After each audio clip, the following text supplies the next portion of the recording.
Достар 16-10 есеп. Так, геометриялық прогрессияның екінші мүшесі бірінші мүшесінің 20% құрайды.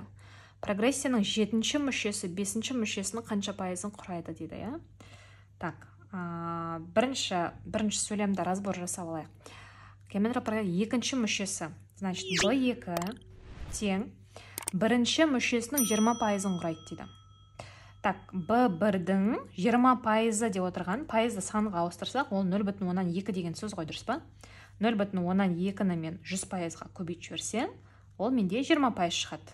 Түсінікті ғой, немесе 20%-ді 100-ге бөліп жіберсем, 0,2. Енді бұл деген менде не шығып тұр? Бізде жаңа b2 деген ол неге тең еді? b1 көбейту q-ға тең еді, я? Формула бойынша. Мына bn тең болады b1 көбейтілген q-дің n минус 1 деген дәрежесі формуласы бар ғой. Сонда мысалға мына b2-ні табатын болсам, мына жерге 2-ні қойсам, 2 минус 1 дәрежесі b1 q-ға тең болады. Яғни ол не деген сөз? Мына b1 тұр, q-дің орнына 0,2 тұр. Значит, q дегенім 0,2-ге тең деген сөз ғой. Түсініп тұрсыз ғой, я? b2 b1-ден 0,2-ге үлкен деген сөз сонда. 0,2 есе үлкен деген сөз. Все, біз мұнда уже логикалық түрде q-ді тауып алдық. 0,2 шығып тұр. Енді екінші сөйлемін қарайық.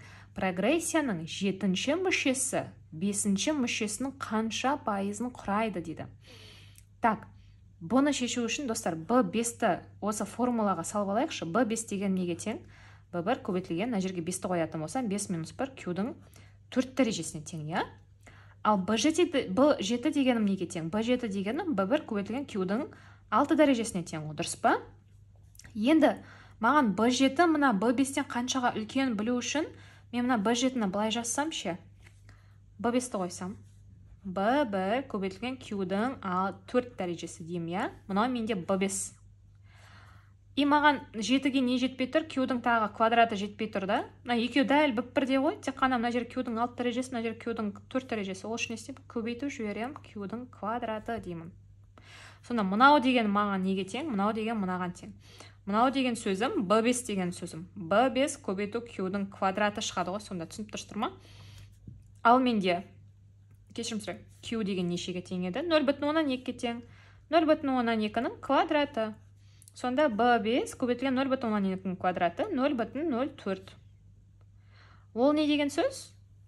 0,04 деген сөз. Оны 100-ге көбейтіп жіберсем, 4% деген сөз.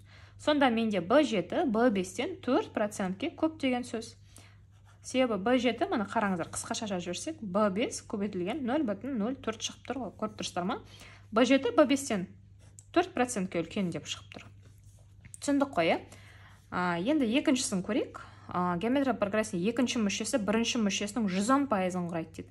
Так, значит, b2 тең b1-ден 110 деген сөзім 110%-ті мен 100-ге бөліп жіберсем, 1,1 шығады, санға айналдырғанда. 1,1 есе үлкен деген сөз. Яғни бұл дегенім q тең 1,1 деген сөз ғой. Енді прогрессияның 9-шы мүшесі 7-ші мүшесінің қанша пайызын құрайды дейді. Так, b9 дегенім ол b1 көбейту q8 деген сөз, я? Ал b7 дегенім ол b1 көбейтілген q6 деген сөз. Енді мен бұны b9-ды былай істесем, b9 тең. Мына b1 q6 деп жазсам, b7-ні алып, я? Енді маған не жетпей тұр? Q-дің 2 дәрежесі жетпей тұр. Q-дің 2 дәрежесі жетпей тұр. Мынау дегенім b7 деген сөз ғой. Значит, мынаның орнына b7-ні қоям.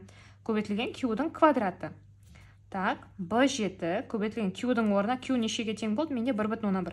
1,1-дің квадраты. b7 көбейту 1,1-дің квадраты дегенім 1,1 көбейту 1,1 1,21-ді береді. 1,21-ді береді. Егер де мен бұны процентқа айналдырсам, 100-ге көбейтіп жіберсем, 121% болады, я? Значит, бұл дегенім, b9 дегенім, b7-ден 121%-ке асып тұр ғой. Көріп тұрсыз ғой, я? b121% артық екен. Түсінікті ғой, я? Мына 1,21-ді қалай 121-ға көбейтіп жібердік? Біз себебі оны 100%-ға көбейтіп жібереміз процентқа айналдыру үшін. Все, болды, есеп шықты.